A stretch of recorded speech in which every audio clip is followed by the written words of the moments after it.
নমস্কার, কেমন আছেন সবাই? লাইফস্টাইল মামুনির নতুন একটা ব্লগে সকলকে স্বাগত জানাই। আশা করি যে যার মতন করে ভালো আছেন, আমি অনেক ভালো আছি। তো আজ তো পঞ্চমী, তো সেই জন্য আমার ইউটিউব পরিবারের সকল বন্ধুদের, দিদি ভাইদের, দাদা ভাইদের জানাই অগ্রিম পুজোর শুভেচ্ছা ও ভালোবাসা। তো আজকে পঞ্চমী, তো সেই জন্য ভাবলাম যে লাস্ট মুহূর্তের কাজ সেগুলো কিন্তু করে নিচ্ছি। আর রান্নাঘর থেকে আজকের ব্লগটা আমি শুরু করে দিয়েছি। সকাল সকাল যে কাজগুলো ছিল সেগুলো করে নিয়েছি। আর রান্নাঘরটা পরিষ্কার করা হয়নি। পরিষ্কার করা হয়নি বলতে আমি ইচ্ছে করে রান্নাঘরটা পরিষ্কার করিনি, কারণ ঘরগুলো আর কি আগে বাগিয়ে নিয়েছি সমস্ত কিছুতে, তারপরে রান্নাঘরটা পরিষ্কার করে নিচ্ছি। রান্নাঘরটা আগে থাকতে পরিষ্কার করলে কি হবে, আবার সেই রান্নাঘরটা নোংরা হয়ে যাবে, মনে হবে যেন তেলচিট লাগছে। রান্নাঘরে তো রান্না করা হয়, তো সেই জন্য ভাবলাম পুজোর একদিন আগে রান্নাঘরটা পরিষ্কার করব। তো সেই মতন সকালবেলায় রান্নাঘরটা পরিষ্কার করার জন্য যে রান্নাঘরের বাসনপত্র, তারপরে রান্নার যে জিনিস মানে মশলা টশলা থাকে, তো সেই ডিবেগুলো আর সমস্ত কিছুটা বের করে নিয়ে এই যে সুন্দর করে ধুয়ে মেজে রেখে দিয়েছিলাম জল ছড়ানোর জন্য। তারপর আবার এই যে নিয়ে এসেছি, আবার নিয়ে এসে পরিষ্কার করে মুছে নিয়ে আবার সমস্ত জিনিসপত্র যেখানে ছিল সেখানে আবার সুন্দর করে গুছিয়ে বাগিয়ে রেখে দিয়েছি। আর সকালবেলায় তো আমাদের এখানে মাছ বিকতে নিয়ে আসে এক দাদা, তো আর ভালো মাছ দেয়, টাটকা বেশ মাছ দেয়। তো সেই জন্য মাছটাও কিনে রেখেছিলাম সকালেই।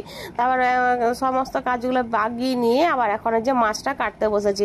আর ভালো একটা টাটকা রুই মাছ পেয়েছি, তো ভাবলাম নিয়ে নিই। আর তো সেই মতো নিয়ে নিয়েছি। আর এখন যে মাছটা আমি কেটে নিচ্ছি। আর মাছটা বাজার থেকে আনলে কি হয়, বাজারের মাছগুলো অতটা ঠিক ভালো হয় না। আর যে বাড়িতে বিকতে নিয়ে আসে ও কিন্তু টাটকা মাছ নিয়ে আসে, তো মাছটা খেতে খুব ভালো লাগে। তো সেই মতো মাছটা নিয়ে এখন আমরা কাটতে বসেছি। আর মাছ টাছ কাটা হয়ে গেলে তারপর আবার স্নান টান করে নেবো। আর স্নান করার পরে আমাকে আর মাছ কাটতে একদমই ইচ্ছে করে না, তো সেই জন্য ভাবলাম আগে মাছটা কেটে নিই।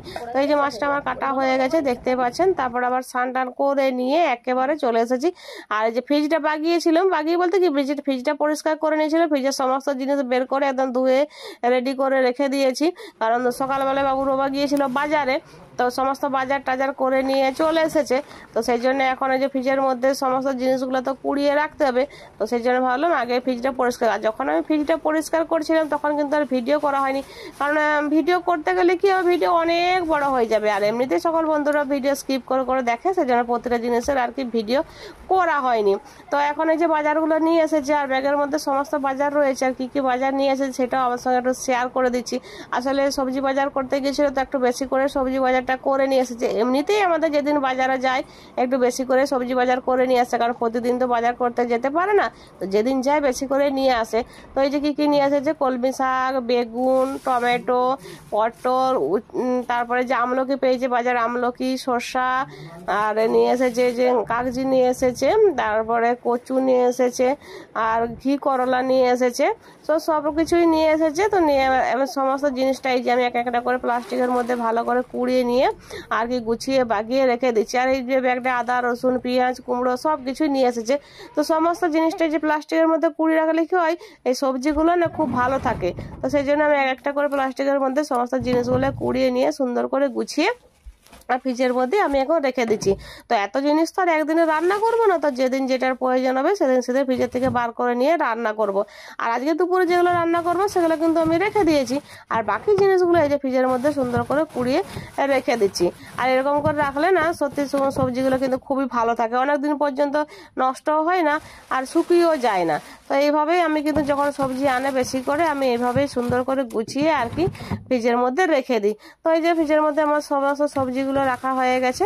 তো তারপরে আমি আবার রান্নাঘরে চলে এসেছি রান্না করার জন্য। দুপুরবেলা আজকে রান্না করব যে মাছ নিয়েছিলাম, তো মাছটা যে সরষে দিয়ে আর কি ঝাল দেওয়া করব। তো সেই মতন এই যে সরষেটাও এখন আমি বেটে নিচ্ছি। আর আমি তো শিলেই আর কি সমস্ত মশলা বাটা করি, তো সেই জন্য এখন যে শিলেই আর কি সরষেটা বেটে নিচ্ছি। আর সরষে কিন্তু শিলে কিন্তু ভালো বাটা যায়, বেশ ভালো হয়, পিনো হয়ে বেশ সুন্দর বাটা হয়ে যায়। তো সরষেটা বাটা হয়ে গেছে। আর ওদের ভাতটা বসিয়েছিলাম, তো ভাতটা হচ্ছে, তো হতে হতে আমার এই যে সরষেটাও বাটা হয়ে গেছে। উপরে যে সবজিগুলো আমি রান্না করেছি সেগুলো অফ ক্যামেরায় সমস্তটা কেটে নিয়েছিলাম, সেগুলো আর ভিডিও করা হয়নি। তো এখন এই যে মাছের ঝাল দিয়ে এটা করে নিচ্ছি। তো মশলাটা ভালো করে কষিয়ে নিই, আর মাছটা তো ভাজা হয়ে গেছে দিয়ে দেবো, তাহলে দুপুরে যে রান্না সেগুলো আমার কিন্তু কমপ্লিট হয়ে যাবে। তো এই মুহূর্তে যে সকল বন্ধুরা আমার চ্যানেল এসেছেন, আমার ভিডিও দেখছেন, আমার ভিডিও যদি ভালো লাগে থাকে অবশ্যই লাইক কমেন্ট শেয়ার করতে ভুলবেন না। পুরাতন বন্ধুদের অসংখ্য অসংখ্য ধন্যবাদ আমার পাশে থাকার জন্য। আর দুপুরবেলা রান্নাগুলো সব করে নিয়েছিলাম, তখন আর ভিডিও করা হয়নি। তারপরে একেবারে যে খেতে বসেছি তখন একবার শেয়ার করে দিচ্ছি আপনাদের সঙ্গে কি কি রান্না করেছি। এই যে কাল্লা আলু সরষে দিয়ে ঝাল দিয়ে করেছি, আর এই যে শাক এনেছিল, তো এই যে শাকটা ভেজে নিয়েছি, আর এই যে মাছের ঝাল দিয়ে করেছি, আর এই যে পেঁপে দিয়ে মসুর কলাই দিয়ে ডাল করেছি। তো দুপুরবেলা এটাই আজকের আমাদের মেনু। তো বাবু আর আমি দুজন মিলে এখন এই যে খাবার নিয়ে বসে পড়েছি দুপুরের খাবারটা খাওয়ার জন্য।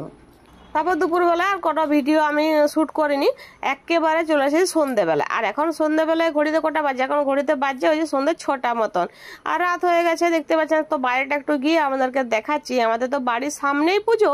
তো ওই ঘর থেকে আমরা দেখতে পাওয়া যায় সমস্ত জিনিসটাই, ঘরে জানলা খুললেও দেখতে পাওয়া যায়। তো এই যে আমাদের এখানে লাইট মাইক সব কিছু শুরু হয়ে গেছে। আজকে তো পঞ্চমী পুজো তো শুরুই, তো সেই সমস্ত কিছু দিয়ে দিচ্ছে, বেশ ভালো লাগে চারিপাশটা দেখতে। দুর্গাপুজো বাকি মাত্র একটা দিন, রাত পুহালেই পুজো শুরু।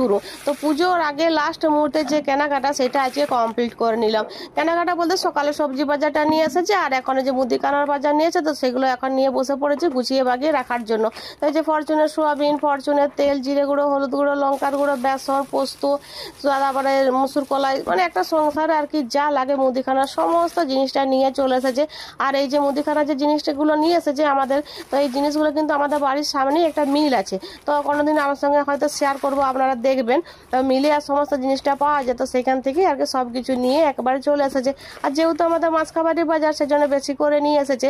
আর পুজোর সময় তো এমনিতেই একটু বেশি জিনিসই লাগে, কারণ পুজোর সময় অনেকে আসা যাওয়া করে, তো সেই জন্য বেশি করে সব কিছু জিনিস নিয়ে চলে এসেছে। আর এই যে বালতির মধ্যে সমস্ত জিনিসটা একটা একটা করে গুছিয়ে বাগিয়ে আমি রেখে দিচ্ছি, কারণ এত জিনিস তো আর একবারে ব্যবহার করবো না। আর বালতির মধ্যে আমার রাখা থাকে, তো বালতির থেকে মানে কি যেটা প্রয়োজন সেটা নিয়ে আর কি রান্নাঘরে আমি ঢেলে রাখি ডিবার মধ্যে, তার বাকি জিনিসটাই বালতির মধ্যে রাখা থাকে। তো সেই জন্য যে বালতির মধ্যে সমস্ত জিনিসগুলো গুছিয়ে বাগিয়ে সুন্দর করে সন্ধ্যাবেলা এখন আমি রেখে দিচ্ছি। আর এই যে চাল নিয়ে এসেছে বস্তায়, দেখতে পাচ্ছেন চালটাও আমি এখন ঢেলে নেব। আর এই যে ব্যাগের মধ্যে চাল নিয়ে এসেছে, চালটা বলতে এই যে 2 কিলো মতন এখানে বিরিয়ানির চাল নিয়ে এসেছে। তো চালটাকে নিয়ে এসেছে এই কারণে, কারণ পুজোর সময় তো বিরিয়ানি করা হবে, তো সেই মতন বিরিয়ানির চাল, ভাতের চাল সব কিছু নিয়ে এসেছে। তো সব কিছু গুছিয়ে বাগিয়ে সুন্দর করে আমি এখন রেখে দিলাম। তো আজকের ভিডিওটা এ পর্যন্তই। তো সকলে ভালো থাকবেন আর সুস্থ থাকবেন।